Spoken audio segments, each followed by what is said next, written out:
This is Nazir Habib. I would like today to review fluid therapy in the management of patients with septic shock. This is a particularly controversial and conflicting area, and I will try to provide the latest data. And let us start with this case presentation. He's a 62-year-old school teacher who's not a smoker and weighs 80 kilograms that presents to the emergency room with fever and cough. She is found to have a right lower lobe pneumonia, and her influenza A is positive.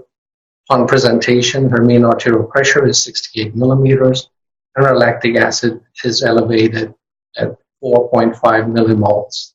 She is immediately started on multiple antibiotics to cover her for community-acquired pneumonia as well as influenza, and a sepsis alert is called, and a consultation for critical care in the emergency room is requested. I would first like to review some of the pathophysiology of severe sepsis, which is very pertinent in the management of patients with severe sepsis and septic shock. It is very important to recognize that the capillaries have been damaged and the endothelium becomes leaky due to damaged glycocalyx, and the plasma proteins, as reflected in this animation, tend to leak out very rapidly. You therefore develop microvascular dysfunction as a result of inflammation, coagulation, fibrinolysis.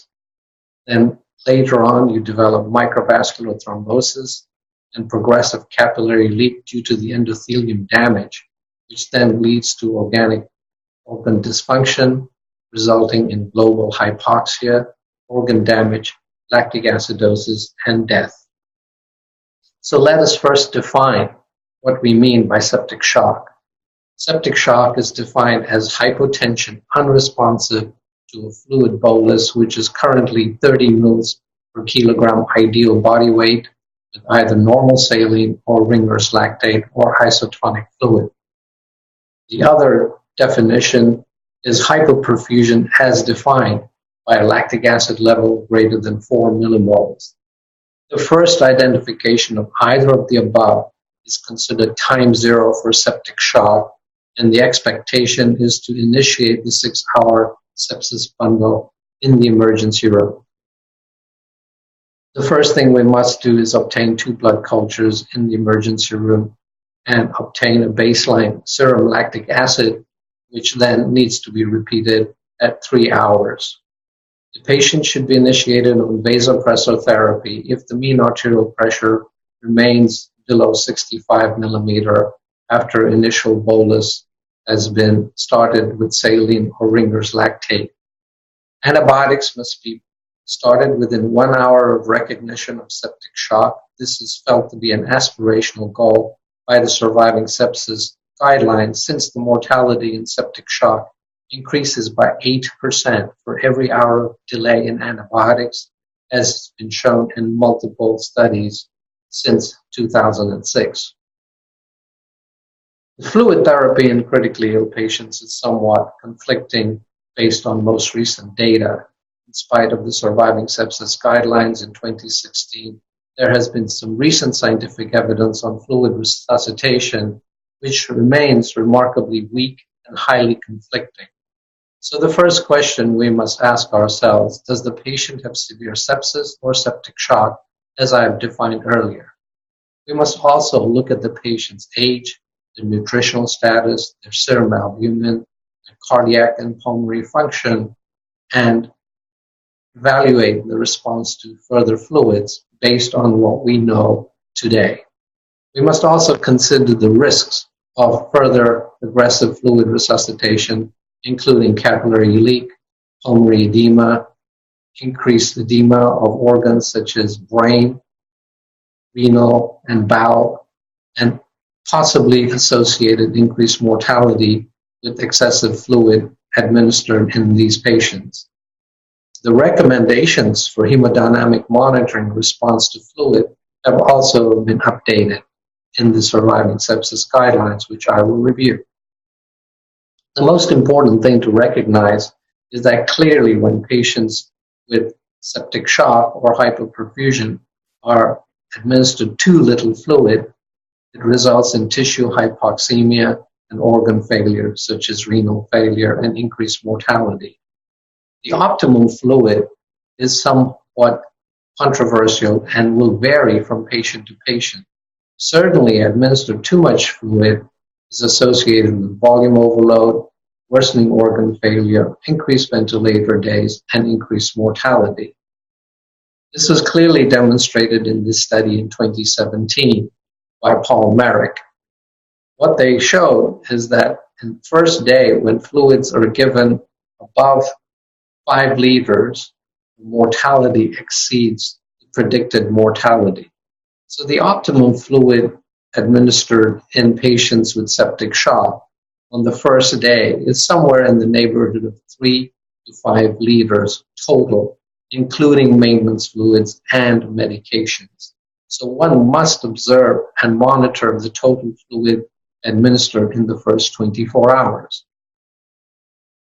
Previously, goal-directed therapy, as recommended in 2001 by Manny Rivers, has gone through vigorous trials over the last several years, as reflected in these studies in UK, United States, as well as Australia. The meta-analysis of these 3 very important trials show that there was no difference in mortality with early goal-directed therapy, and in addition, early goal-directed therapy using central venous pressure monitoring and SCVO2 monitoring results in more central line placement, increased ICU days, and more fluid administered, as well as increased cost. So the early goal-directed therapy has reached the end of an era. The first sign that CVP was not useful in monitoring patients with septic shock to guide fluids was this paper in Critical Care Medicine. The findings of this study showed that the higher the CVP, the higher the mortality at 25 days. The patients with the lowest mortality were patients who had a CVP less than 8. The conclusion of further studies on fluid resuscitation showed that every 1 liter of excess fluid given in the first 72 hours increases sepsis mortality by an estimated 5%. Meta-analysis on early goal-directed therapy in Critical Care Medicine, April 2017, showed that early goal-directed therapy was associated with increased mortality in patients with higher severity. Therefore, the utility of central venous pressure is highly questionable. It is not reflective of predicting fluid response and is considered to be a static parameter. The area under the curve of fluid responsiveness is close to flipping a coin. Wedge pressure on a pulmonary artery catheter similarly is a static parameter and currently is not recommended in spite of the fact that many intensivists and anesthesiologists still report titrating fluids to CVP. The Surviving Sepsis Guideline in 2016 have recommended the preferred method of fluid evaluation with dynamic parameters. There is no data to support the use of CVP to guide fluid resuscitation based on 43 studies in this meta-analysis in Critical Care Medicine. The Surviving Sepsis Guideline in 2016-2017 therefore suggested that dynamic over static parameters should be used to predict fluid responsiveness. There is no recommendation for use of CVP. They further recommend that hemodynamic assessment should be performed using cardiac echo to determine the type of shock and suggest guiding fluid resuscitation and pressor resuscitation to normalize lactate and follow lactate clearance every 3 hours. They do not recommend that fluid be given beyond the initial resuscitation without estimating that the patient will respond positively to further fluid balance. This has been reviewed in this Critical Care Medicine article in September 2017. The other issue that we often forget is that fluid boluses should be administered rapidly, within 15 minutes ideally. It certainly should not take over 30 minutes. The assessment of the response to fluid administration should also be performed immediately by the ICU staff, generally recommended to be within 5 to 10 minutes. The importance of dynamic assessment with fluid resuscitation is to evaluate whether the cardiac output or stroke volume increases as fluid is administered. When the patient's Starling curve has reached the plateau, any further fluid administration will not benefit the patient's perfusion or cardiac output and will merely result in organ edema, including worsening pulmonary status. Fluid should only be administered in the fluid-responsive part of the Starling curve. Therefore, to review if hemodynamically unstable patients respond to a bolus of intravenous fluids, we must review the data, which was published in JAMA in 2016. This review considered 50 studies for fluid administration and asked the question, if fluid bolus is given to a patient, what is the likelihood of response based on physical examination, such as capillary refill? The likelihood is 1. If the CVP is less than 8, if a central line is placed, the likelihood that the patient will respond to a certain amount of fluid administered, generally 300 to 500 cc's, is 2.6. If the CVP is greater than 8, the likelihood is that the patient will not respond to fluid administration. Another area of evaluation utilized is echocardiogram with IVC collapse. If the IVC collapse on inspiration is greater than 15% on an echo, the likelihood of fluid responsiveness is 5.3, although this is a somewhat controversial area. The best predictor of fluid responsiveness is the passive leg raise test, which reveals that the patient is likely to respond 12 times or 11 times more favorably if the patient is found to be fluid responsive. What does a passive leg raise do? When the legs are raised, when the patient is in a supine position, approximately 300 milliliters of blood from the lower extremities is introduced into the central circulation and will increase the cardiac output if the patient is fluid responsive. The advantage of this methodology is that it avoids giving the patient IV fluid without a good prediction. If the patient is fluid responsive, the stroke volume will increase by greater than 10%. And this is the best predictor of fluid responsiveness as recommended in the surviving sepsis guideline. However, one must be aware that there may be cases of patients requiring further fluids where the passive leg raise test is indeed falsely negative. This occurs in about 10 to 15% of patients, which is usually due to right ventricular failure or pathology, abdominal pathology such as pancreatitis, pregnancy, or a clot or pulmonary embolism. One method of assessing the improvement with fluid responsiveness is a non-invasive dynamic assessment that measures cardiac output and stroke volume with the technology of bioreactants. This includes a non-invasive technique of placing electrodes in 4 areas of the patient's chest and abdomen, and a signal is recorded between the sensors. A phase shift or a time delay between these signals is translated into flow, and the patient is able to evaluate for fluid responsiveness by measuring the stroke volume with passive leg raise test. If the patient cannot have a passive leg raise test performed, such as an orthopedic patient or an amputee, a fluid bolus of 300 to 500 cc's of saline or ringers or albumin may be substituted to evaluate fluid responsiveness. Another recommendation is to use echocardiography in shock management to evaluate the right ventricle and left ventricle size and function, rule out pericardial disease, evaluate other types of shock that may be present, such as pulmonary embolism. Also, we can use echocardiography to evaluate the fluid status and responsiveness to passive leg raise test of fluid bolus. If the patient's inferior vena cava diameter is monitored with inspiration and the collapse of the IVC is recorded, it may be an indication that the patient requires further fluid. If the patient's IVC diameter is less than 1.2 centimeters, the patient is very likely to respond to fluid. If the IVC is greater than 2 centimeters, it is unlikely that the patient will respond to fluid as the CVP is elevated.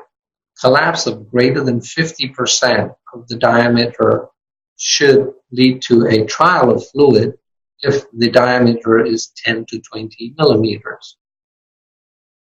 This is an excellent way of evaluating patients' possible intravascular volume status and fluid responsiveness by looking at the IVC with respiration.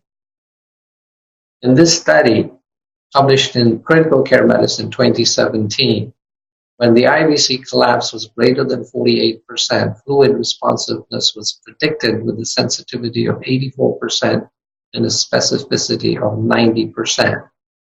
The IVC diameter is best measured with the ultrasound. Another question that frequently comes up is, what are the hemodynamic effects of fluid boluses and how long do they last? Surprisingly enough, there are only about 20 studies that were summarized by Glassford in this review in Critical Care in 2014, and further studies by Aya in Critical Care Medicine in 2016. It is now known that the fluid bolus effects last for a maximum of 30 minutes and returns to baseline even in fluid responders. The mean arterial pressure only increases 7 millimeters on average. The cardiac output increases for less than 30 minutes. There is no increase in urine output. Maintenance fluids has no value in the management of circulatory shock. Targeting oliguria did not reduce renal dysfunction, which is frequently a practice in the ICU. The type of fluids is also very significant, as normal saline may result in hyperchloremia and acute kidney injury, especially if the serum chloride rises and patient develops a non-gap acidosis. Albumin is frequently utilized in order to reduce the amount of crystalloid administered, and the odds ratio of death with albumin use in a meta-analysis was 0.78. The guidelines do not recommend routine use of bicarbonate drip even when the serum pH is as low as 7.15. There is remaining a controversy whether saline or Ringer's lactate is less injurious to patients, and this has been studied in several recent trials. A restrictive strategy to fluids after the initial bolus therapy is now generally recommended. This data from Kellum in Critical Care Medicine in December 2016 shows that patients who do not receive Ringers have a much higher mortality compared to patients that received at least 50% of their fluid administered with Ringer's lactate as a part of the resuscitation isotonic fluids. Most of the evidence in the injury from normal saline is in patients that receive large volumes of fluid that results in hyperchloremia. Each 100 milliequivalent excess of chloride load increases mortality by 5.5%. It is very important that we review fluid resuscitation, as fluid administered should have the same caution that is used with any intravenous drug. Consider the type, dose, indications, contraindication, potential for toxicity, and cost. Fluid requirements change over time in critically ill patients. The cumulative dose of resuscitation and maintenance fluids is associated with interstitial edema. Pathological edema is associated with an adverse outcome, and this occurs especially in patients with low albumin. Therefore, consider saline in patients with hypovolemia and metabolic alkalosis or low serum chloride, otherwise consider Ringer's lactate, and consider early use of albumin in the resuscitation of patients in severe sepsis, and this is reviewed in great detail in the New England Journal of Medicine in 2013. Therefore, in review of the Surviving Sepsis Guideline, we recommend initial 30 mL of Ringer's or saline or septic shock as measured by hypotension or elevated lactic acid. Further fluids are guided by assessment of hemodynamic response.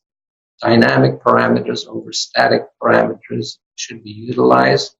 Reduce the total amount of fluids per day, and there is no rule for maintenance fluids. We need to restrict the total fluids administered and monitor daily fluid balances.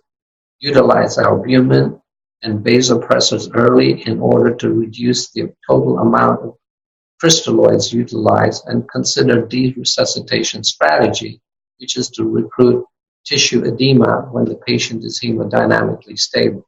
So in summary, what we are attempting to do is salvage the patient from severe sepsis and septic shock by early resuscitation and pressors, optimize oxygen delivery and cardiac output, support organs with CRRT, etc., respiratory failure with mechanical ventilation to minimize the complication, wean the patient from vasoactive agents, and achieve a negative fluid balance by day 3 or by day 4. So in summary, these are the current guidelines managing patients with fluid strategy, and we will review vasopressors and another talk by Dr. Voskopoulos. Thank you for your attention.